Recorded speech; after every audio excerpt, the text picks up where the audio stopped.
Hi friends, Kisan വാണിയുടെ പുതിയൊരു വീഡിയോയിലേക്ക് ഹൃദ്യമായ സ്വാഗതം.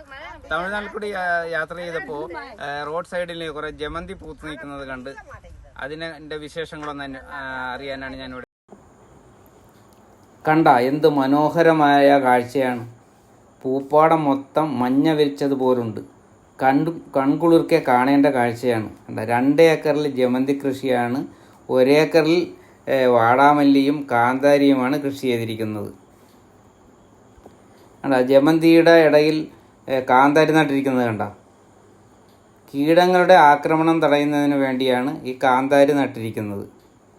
നമ്മൾ കേരളത്തിൽ പച്ചക്കറിയുടെ ഇടയിലൊക്കെ ബന്ദി നടും. അപ്പോൾ അതും ഇതുപോലെ നമ്മൾ കീടങ്ങളെ ആക്രമണം തടയുന്നതിന് വേണ്ടിയിട്ടാണ്.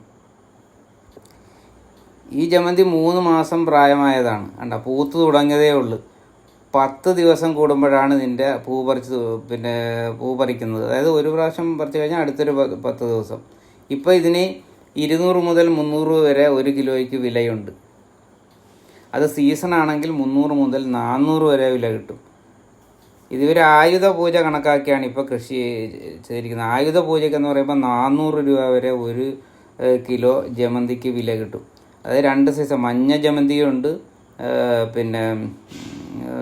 വെള്ള ജമന്തിയുണ്ട്.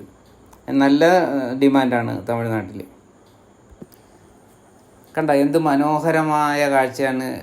കണ്ടോ മഞ്ഞ പൂപ്പാട ഇങ്ങനെ കണ്ട മഞ്ഞ വിരിച്ചത് മാതിരി ഇങ്ങനെ വിശാലമായിട്ട് കിടക്കുകയാണ്. എന്ത് ഭംഗിയാണ്. കണ്ട ധാരാളം സ്ത്രീകൾ അതിൻ്റെ ഇടയ്ക്ക് നിന്ന് ജോലി ചെയ്യാണ്. അവർ പൂ പറിച്ചുകൊണ്ടിരിക്കുകയാണ്. അപ്പോൾ ഇപ്പോൾ പറിക്കുന്ന പൂവെന്ന് വെച്ചാൽ ഒരു 3-4 മണിയാകുമ്പോഴത്തേന് ഇത് നേരെ വിപണിയിലെത്തിക്കും. എന്നിട്ട് നേരെ കേരളത്തിലേക്കാണ് ഇത് വരുന്നത്. കേരളത്തിൽ എറണാകുളം, പന്തളം, അടൂര്, പെരുമ്പാവൂരൊക്കെ ഇതിന് നല്ല ഡിമാൻഡാണ്. ജമന്തിക്കും ബന്ദിപ്പൂവിനും ഒക്കെ നല്ല ഡിമാൻഡാണ്. അവിടെയാണ് ഏറ്റവും കൂടുതൽ ചിലവാകുന്നത്. പൂക്കച്ചവടക്കാർ പൊതുവെ തമിഴ്നാട്ടിലെ ബന്ദിയും മുല്ലയും ചെണ്ടുമല്ലിയും വാടാമുല്ലയൊക്കെ ജമന്തിയൊക്കെയാണ് എടുക്കുന്നത്. കാരണം എന്ന് വെച്ചാൽ തമിഴ്നാട്ടിൽ നിന്ന് റെഗുലറായിട്ട് ഈ പൂക്കളിങ്ങനെ വന്നുകൊണ്ടിരിക്കുകയാണ്. നമ്മൾ സ്ഥിരമായിട്ട് പൂക്കൃഷി ചെയ്യുന്നില്ലല്ലോ. കാരണം നമ്മൾ ഓണം പ്രമാണിച്ചൊക്കെയാണ് പൂക്കൃഷി ചെയ്യുന്നത്. അപ്പോൾ ഓണത്തിൻ്റെ സീസൺ കഴിയുമ്പോൾ പിന്നെ നമുക്ക് പൂ കൊടുക്കാൻ സാധിക്കാതാകും. പിന്നെ ഓണം കഴിഞ്ഞ് ചിലപ്പോൾ 1 മാസം എല്ലാം കൂടി ഉണ്ടാകും. അത് കഴിഞ്ഞ് കൊടുക്കാൻ പറ്റില്ല. അപ്പോൾ നമ്മളെ കൂടുതൽ ആശ്രയിച്ച് കഴിഞ്ഞാൽ തമിഴ്നാട്ടിൽ നിന്ന് അവർക്ക് പൂ കിട്ടാൻ ബുദ്ധിമുട്ട് വരും. അപ്പോൾ അതുകൊണ്ടാണ് അവർ കൂടുതൽ തമിഴ്നാട്ടിനെ ആശ്രയിക്കുന്നത്.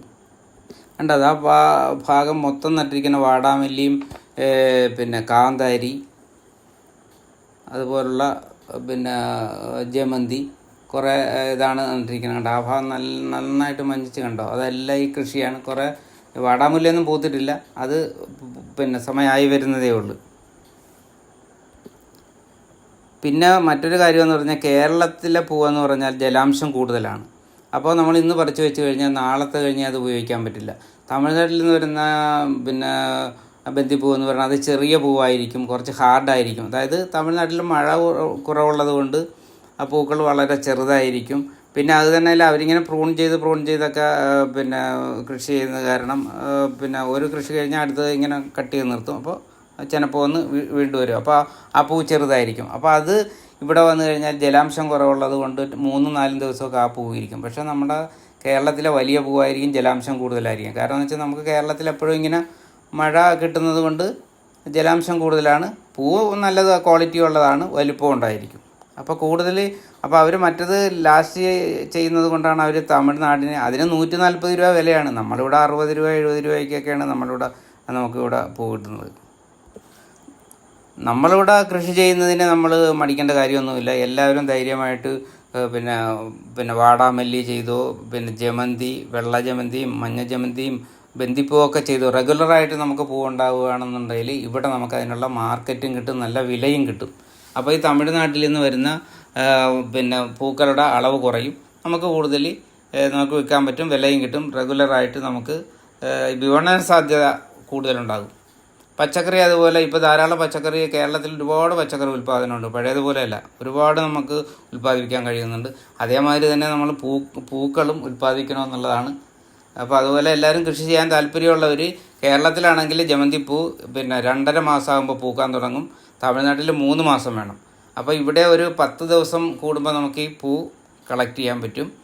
അപ്പോൾ നല്ല സമൃദ്ധമായ വിളവും കിട്ടും കേരളത്തിൽ. അപ്പോൾ ഈ പൂക്കൃഷി ചെയ്യാനുള്ളവർ ആരും മടിക്കേണ്ട, ധൈര്യമായിട്ട് പൂക്കൃഷി ചെയ്തു. നല്ല വിജയം കിട്ടും, ഉറപ്പാണ്. സുഹൃത്തുക്കളെ, ഈ ചാനൽ നിങ്ങൾ ആദ്യമായിട്ടാണ് കാണുന്നതെങ്കിൽ ലൈക്ക് ചെയ്യുക.